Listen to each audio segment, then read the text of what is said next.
أفادت مصادر يمنية للعربية أن الرئيس اليمني علي عبد الله صالح توجه بالفعل إلى المملكة العربية السعودية لتلقي العلاج. تلك المعلومات تأتي بعد تضارب ونفي لأنباء مغادرة الرئيس اليمني البلاد، فيما علمت العربية أن السعودية عرضت على الحكومة اليمنية وآل الأحمر استضافة جرحى المعارك بين الطرفين للعلاج على أراضيها لأسباب إنسانية. وقد وصل بالفعل 5 من جرحى القصف على دار الرئاسة للعلاج، من بينهم رئيس الحكومة ورئيس مجلس الشورى والنواب.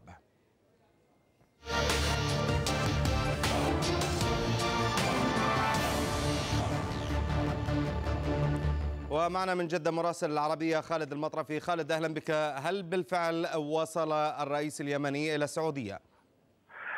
طبعا نحن الى الان لم يتم بالفعل، اذا لم نتاكد اذا كان بالفعل وصل ام لم يصل ام غادر اليمن، لكن هناك عرض وعرض من المملكه العربيه السعوديه بعلاج الرئيس اليمني، وهو وافق على هذا العرض. والرئيس اليمني كما تعلم هو مصاب بحروق في الرقبة وفي الصدر. وأيضا هناك عرض أيضا قدم من المملكة العربية السعودية لعائلة الأحمر، لمحسن الأحمر، اللواء محسن الأحمر، وأيضا لعائلة الأحمر أي جرحى أو مصابين في القتال الدائر هناك في اليمن. المملكة قدمت العروض هذه لهم للعلاج في المملكة العربية السعودية. هذه هي كل المعلومات التي لدي طبعا. طيب يعني خالد، هل وجدت هذه الدعوة من قبل المملكة أي قبول لدى الأطراف؟ هل معنى ذلك أن هؤلاء الجرحى سواء من طرف السلطة أو حتى من طرف الأحمر بأنهم سيتجهون إلى السعودية؟ بكل تأكيد اليوم وصل إلى المملكة العربية السعودية 5، إصابة أحدهم خطيرة، لا أعلم من هو، لكن وصلوا 5 من ضمنهم القائم بأعمال وزارة الداخلية ورئيس مجلس الشورى اليمني، وأيضا مدير مكتب الرئيس اليمني، وأيضا الرئيس اليمني وافق على العلاج في المملكة العربية السعودية. لكن لم أتأكد إلى الآن ولم تصل لنا معلومات تأكيدية إذا كان غادر اليمن أو وصل إلى المملكة العربية. طيب، هل من مؤشرات على التجهيز ربما يعني مستشفيات المملكة العربية السعودية لاستقبال الجرحى وتحديدا الرئيس اليمني؟ أنا أتحدث. طبعا كما تعلم أن المملكة العربية السعودية فيها خدمات طبية عالية، فيها مستشفى الملك فيصل التخصصي وهي دائما جاهزة، وفيها أيضا مستشفى القوات المسلحة وأيضا مستشفى الحرس الوطني. هناك مستشفيات عالية وتقدم خدمات في مثل هذه الحالات سواء لكبار المسؤولين أم للمواطنين، وهي في جهوزية تامة. طيب خالد، يعني كان هناك أيضا حديث في اليمن عن وساطة سعودية، هل من تأكيدات حول ذلك؟ لا أعلم، لكن الذي أعلم عن الحديث عن أي وساطة أن المملكة العربية السعودية هي تحت مظلة مجلس التعاون الخليجي ولا تخرج عن هذا الإطار. وأعتقد أن المبادرة المقدمة تحت مظلة دول مجلس التعاون الخليجي ما زالت سارية المفعول، والمملكة هي ضمن دول مجلس التعاون الخليجي، ولا أعتقد أنها تقوم بأي وساطة منفردة في هذا الشأن. نعم، من جدة مراسل العربية خالد المطرفي، شكرا جزيلا لك.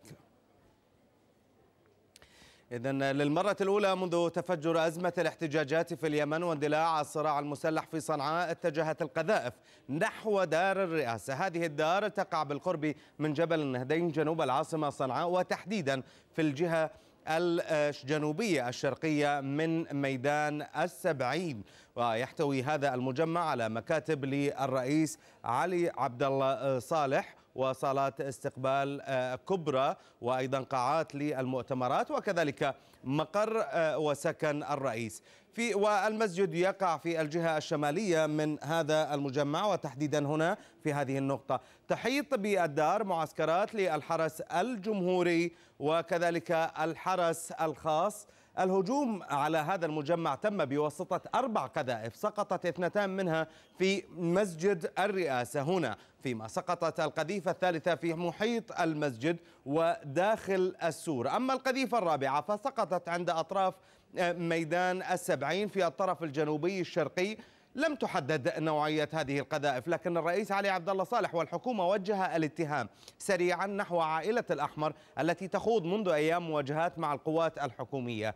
جاء الرد بقصف منزل حميد الأحمر في حي حدة الراقي في الجهة الغربية الجنوبية، وتحديدا في هذا المكان، ولكن هناك خطأ في مقر الرئاسة، لكنه منزل حميد الأحمر على بعد نحو 3 كيلومترات عن مقر الرئاسة.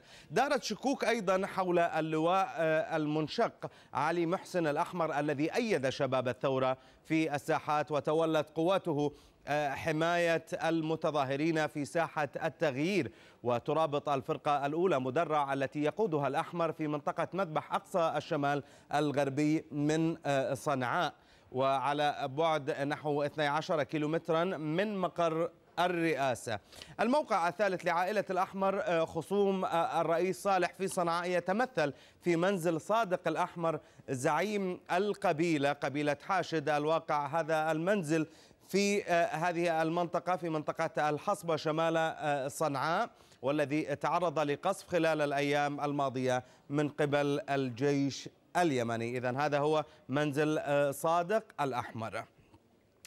للحديث حول هذا الموضوع معنا عبر الهاتف من صنعاء عبد الجندي نائب وزير الإعلام اليمني. سيد عبدو أهلا بك. بداية، هل سيغادر الرئيس اليمني صنعاء متجها إلى المملكة العربية السعودية؟ حتى هذه اللحظة لا يوجد هذا الخبر ولا يتداول، وصحة الرئيس لا تستدعي فعلا يعني سفره للعلاج في المملكة ولا خارج المملكة، لأن إصابته يعني طفيفة. ما هي نوعية الإصابة وما مدى هذه الإصابة ما هي نوعيتها؟ لا، في إصابات خطيرة تصل حد يعني اختراق الجسم والدخول إلى العظم وكسر. الرئيس ما في شيء من هذا القبيل، جروح سطحية. جروح أم حروق؟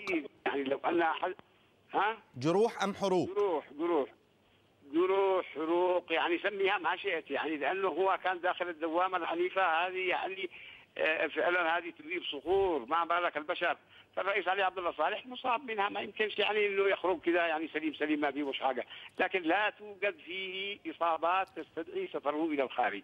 هو موجود وتكلم أمس وكما لاحظتم وهو بكامل صحته وحواسه. نعم سيد عبدو، يعني أنا اسمح لي، لكن هناك تضارب في الأنباء. قيل أنه سيغادر إلى المملكة العربية السعودية، وأنت تقول الآن لن يغادر وحالته لا تستدعي. كان هناك أيضا حديث عن مؤتمر صحفي أمام الإعلام، واكتفى بحديث عبر الإذاعة، حديث صوتي. يا عزيزي، قد نكون نحن فعلا رجال الإعلام في بنا طبعا فضول أحيانا يتجاوز الوقائع. نحن من أعلن هذا الكلام وقلنا إنه بعد ساعات سوف يتكلم. يعني عندما تقول سوف يتكلم إلى الشعب، البعض يعتقد أنه سيتكلم ويعني للتلفزيون، والبعض يعتقد بأنه سيتكلم بصوته، يعني كلمة تحتمل كل التأويلات. طيب. لذلك فعلا يعني بعد الحادث مباشرة هذا ما قيل لنا بأنه سيتحدث، ونحن في أكلنا هذا. ربما كنا مخطئين انه افتكرنا انه مؤتمر صحفي، يعني كانه فعلا كان في نزهه. طيب يعني خرج من هذا بالنسبه للمؤتمر الصحفي. الان اذا تحدثنا هناك حديث عن وساطه سعوديه، هل بالفعل يتم هذا الحديث؟ هل تؤكد او سيسافر؟ ما الضرر في ذلك؟ لماذا نخفي هذا الكلام؟ اليوم نحن في عصر الاعلام، عصر التكنولوجيا، عصر المعلومات، ما فيش حاجه تستخبي. لو ان الرئيس بيسافر الى المملكه العربيه السعوديه سيد عبد او سيسافر الى دوله اخرى للعلاج، يعني كنا علينا هذا بكل وضوح. جيد، ولكن انا اسال عن الوساطه السعوديه. هل السعوديه تلعب الان دور الوسيط؟ هل يقبل الطرفان وقبلوا بهذه الوساطه السعوديه؟ يا عزيزي، مصدر رئاسي تحدث قبل هذا الحادث، حادث الاغتيال، وقال بأن الرئيس سوف يوقع على المبادرة الخليجية، وأن هناك مشاورات مع دول الخليج لتحديد موعد التوقيع. هذا كان قبل الاغتيال.